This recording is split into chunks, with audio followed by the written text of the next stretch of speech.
এই মিষ্টি আমি বাড়ির কুকুর বিড়ালকে দিয়ে খাওয়াবো। এতগুলো টাকা?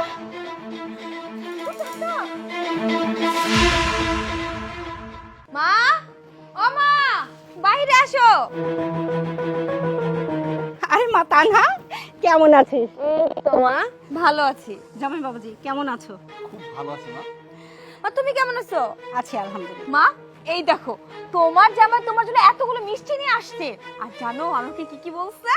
আমাকে বলছে তোমাকে নিয়ে শপিং মলে যাবে, তোমার যা যা প্রয়োজন সব কিছু কিনে দিবে, কোনো কিছু অপূর্ণ রাখবে না। হ্যাঁ মা, সেটা আমি ভালো করেই জানি। বড় জামাই আমাকে অনেক ভালোবাসে। তা না হলে দেখোস না, আমি একা একজন মানুষ, এত মিষ্টি কেউ আনে? আমি এত মিষ্টি কিভাবে খাবো বলো তো? আরে আম্মা, কেন খেতে পারবেন না? আপনি না খেতে পারলে ফ্রিজে রাখবেন, ফ্রিজে রেখে আস্তে আস্তে খাবেন। এই তো কম এনেছি, আপনি চাইলে আর বেশি এনে দিব। মা তুমি যে কি বলো না, ও জানো আরো অনেক কিছু আনতে চাইছিল, তখন আমি বললাম এখন নেওয়ার দরকার নাই, তুমি মাকে সাথে করে নিয়ে গিয়ে মার যা যা প্রয়োজন সব কিনে দিও। আমি তো জানি আমার বড় জামাই বাবাজি অনেক বড় মনের মানুষ, আর আমি একা মানুষ। এত মিষ্টি এনেছো কেন? মা কেমন আছো তুমি? এই যে দেখো তোমার জামাই তোমার পছন্দের মিষ্টি নিয়ে আইছে, ধরো মা। আর আসার সময় পেলি না? এই সময়ই তোদের আসতে হলো কেন? 2 দিন পরে আসতে পারলি না? দেখেছিস আমার বড় মেয়ের জামাই আমার জন্য 3 প্যাকেট মিষ্টি নিয়ে এসেছে। অবশ্য 1 প্যাকেটের বেশি আনবেই বা কি করে? তার কি আর টাকা পয়সা আছে? ফকিন্নি বলে কথা না। আহা মা, তুমি ওর সাথে এত কথা কেন বলতেছো? আরে ওর মন কি আর সে আগের মতো বড় আছে নাকি? গরিব ঘরে একটা ছেলেকে বিয়ে করছে না, ওর মন তো সব একদম ছোট হয়ে গেছে, তো ভুলেই গেছে মানুষের বাসায় বেড়াতে আসলে বেশি বেশি করে জিনিস নিয়ে আসতে হয়। ছোট লোকের মতো ব্যবহার আচরণ হয়ে গেছে।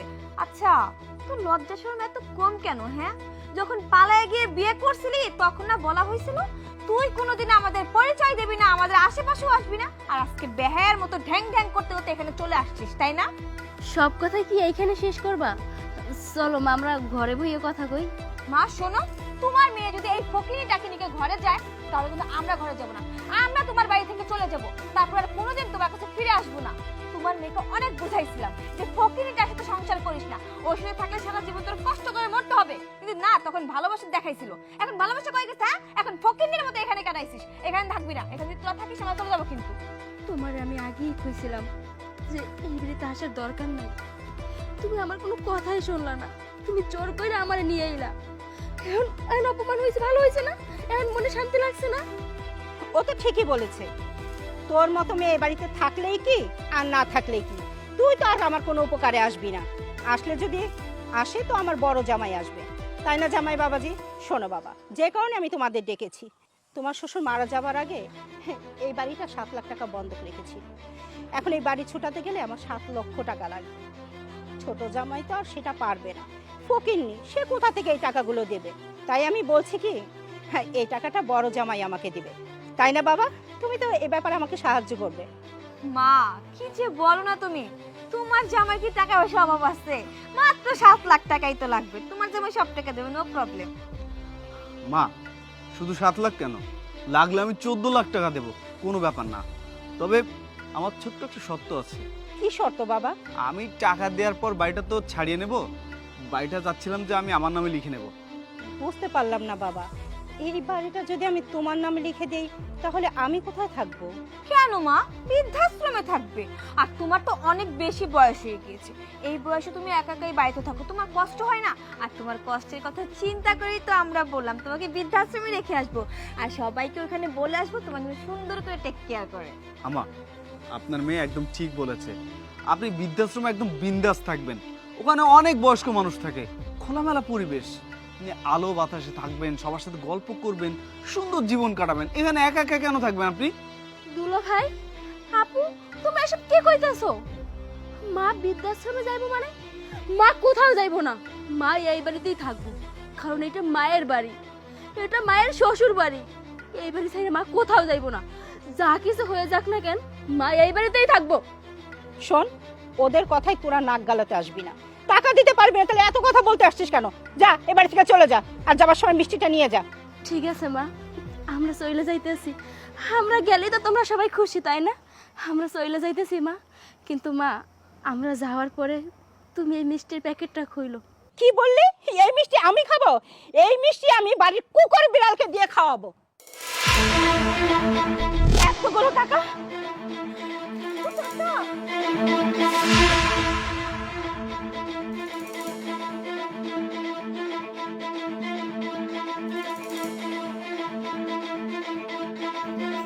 এতগুলো টাকা তোরা কোথায় পেলি? এই টাকা কোথায় পাইছি তুমি শুনতে চাও? তাইলে শোনো, তোমার জামাইয়ের যে অটোটা ছিল না, ওই অটোটা বেচে দিছে। আর আমগো যে পিছনে যে ছোট্ট একটু জমি ছিল, ওইটুকু বেচে দিছে। আমি তোমার জামাইরে অনেক কইরা কইলাম যে তোমার অটোটা আর এই জমিগুলো যদি বিক্রি করে দাও, তাহলে আমরা খামু কি, আমরা চলুম কেমনে? তোমার জামাই আমারে কইলো, তুমি কোনো চিন্তা করো না, আমার দুইটা হাত আছে না, আমার দুইটা হাত থাকলে আমি তোমারে কামাই করে খাওয়াইতে পারো। কারণ যার দুইটা হাত আছে সে কোনোদিন ভাতের অভাবে মরবো না। আমি কইলাম, তুমি যেটা সব বিক্রি করে দিতেছো, আমাদের ভবিষ্যৎ কি? সে আমারে কইলো, আমার ভবিষ্যৎ আমার মা। কারণ ছোটবেলা বাপ মারে হারাইছি, বাপ মার ভালোবাসা কি আমি আজও জানি না। আমি যখন তোমারে বিয়ে করছি, ওই দিন পর থেকে আমি তোমার মায়ের আমার নিজের মা মনে করি। আর আজকে আমার মা বিপদে আছে, আমার মা বাড়ি ছাড়া হইব, আর আমি এইখানে বসে অটো চালাইমু? আমার অটো লাগবো না, আমি অটো বিক্রি করে হইলো আমার মায়ের বাড়ি রক্ষা করুম। আর তুমি মা এই জামাইরে অপমান করতা তোমার এই বড় লোক জামাইয়ের জন্য। এসব বলে আর আমার লজ্জা দিস না। আমি আজকে বুঝতে পারছি কে আমার আপন, কে আমার পর। হ্যাঁ, আমার বড় জামাইয়ের কোটি কোটি টাকা, কিন্তু তার অত বড় মন নেই যে মন নিয়ে আমাকে একটু উপকার করতে পারতো। কত আশা করছিলাম যে বড় জামাই আমাকে টাকা পয়সা দিবে, আমাকে অনেক ভালোবাসে, কিন্তু দেখলাম যে না, সবই ছিল স্বার্থের বিনিময়। সে ভালোবাসার পরিবর্তে প্রতিদান চেয়েছে, টাকার পরিবর্তে তার প্রতিদান আশা করছে। কিন্তু ছোট জামাই, যাকে কিনা আমি সব সময় অবহেলা করেছি, অসম্মান করেছি, বাড়ি থেকে দূর দূর করে তাড়িয়ে দিয়েছি, আজকে সে কিনা আমার বিপদের সময় আমাকে এতগুলো টাকা দিয়ে সাহায্য করলো। আসলে মা, আমি বুঝতে পারি নাই, মানুষ চিনতে আমি অনেক বড় ভুল করে ফেলেছি। মারে, তুই আমাকে ক্ষমা করে দে। জামাই, তুমি বাবা আমাকে ক্ষমা করে দাও। আমার ভুলগুলো আমি বুঝতে পারছি, এতদিন যা করছি সবই ভুল করছি, অন্যায় করছি। আমি যে তোমার মা হতাম, তাহলে কি তুমি আমাকে ক্ষমা করতে না বাবা? সিসি আম্মা, আপনি এসব কি কইতেছেন? আপনি আমার কাছে ক্ষমা চাইতেছেন কেন? আমি না আপনার ছেলে, ছেলের কাছে কি মায়ের কখনো ক্ষমা চাই কন? আপনি আমার পর ভাবতে পারেন, কিন্তু আমি আপনার আমার আপন মাই মনে করি। সেই ছোটোবেলা থেকে বাবা মা এতিম করে রেখে চলে গেছে, তারপর মানুষের উষ্টা লাত থেকে কষ্ট করে বড় হয়েছে এই পর্যন্ত। বাবা মা হারানোর যে কী কষ্ট, এটা আমি বুঝি মা, আমার সাথে কেউ বুঝে না। আর যার বাবা মা আছে সে হইলে পৃথিবীর সব থেকে সুখী মানুষ। আমি সাথীরে বিয়ে করার পর থেকে অনেক সুখী হয়েছিলাম, মনে করছি আর যাই হোক আমি একটা মা পাইছি, মায়ের আদর পামু। আর কারো বলতে পারবো না যে আমার মা নাই। সবসময় আপনার খোঁজ খবর নিতাম, মা কেমন আছে, মা ওষুধ খাইছে কিনা, মা সুস্থ আছে কিনা। আমার পড়াটা না ছটফট করতো। যখন সাথীর কাছে শুনলাম যে আব্বা নাকি মরার আগে বাইরে বন্ধক রেখে গেছিল, মায়ের বিটা অন্য কারো হইবে আমি হতে দিতে পারি না, এর লেগে আমি আমার জমি, আমার অটো বিক্রি করে দিছি। আমার জমানো কিছু টাকা ছিল, সব কিছু জমাইছি এই বাড়িটা রক্ষা করার লাইগা। আমি তো এটা হইতে দিতে পারি না, কারণ আজকে যদি আমার মা বাইচা থাকতো তাহলে তো এই দায়িত্বটা আমারই হইতো।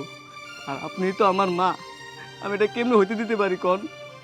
যাই হোক, আপনি আমার পর ভাবতে পারেন, পরের পোলা মনে করতে পারেন, কিন্তু আমি কখনো আপনার পর মনে করি নাই। আমি সবসময় ভাবছি আপনি আমার নিজেরই মা। যেহেতু আপনি আমার পছন্দ করেন না, আপনি চান না যাতে আমি আর আপনার বাড়িতে নাই, ঠিক আছে, আমি এখনই চলে যাবো। আমি আর জীবনে আপনার বাড়িতে আমু না, কিন্তু আপনার মায়ে আইব, আপনার মায়ে আপনার বাড়িতে আইব, খাইবো দাইব সব করবো। আপনার যখন মন চাইব আপনিও যাইয়েন আপনার মায়ের দেখতে আমার বাড়িতে, কোনো সমস্যা নেই। আমি চলে গেলাম। দাঁড়াও সাপি, তুমি যাইবা মানে আমিও যাইমু। যাই বাড়িতে আমার জামাইয়ের কোনো স্থান নাই, যাই বাড়িতে আমার জামাইয়ের অপমান ছাড়া কোনো আদর আস্তিক নাই, সেই বাড়িতে আমি থাকুম। আইলে তুমি ভাবলা কিভাবে? মা, তুমি ভালো থাকো, তোমার বড় জামাই আর তোমার বড় মাইয়াকে নিয়ে। আমরা চলে গেলাম মা, আমরা চলে গেলাম।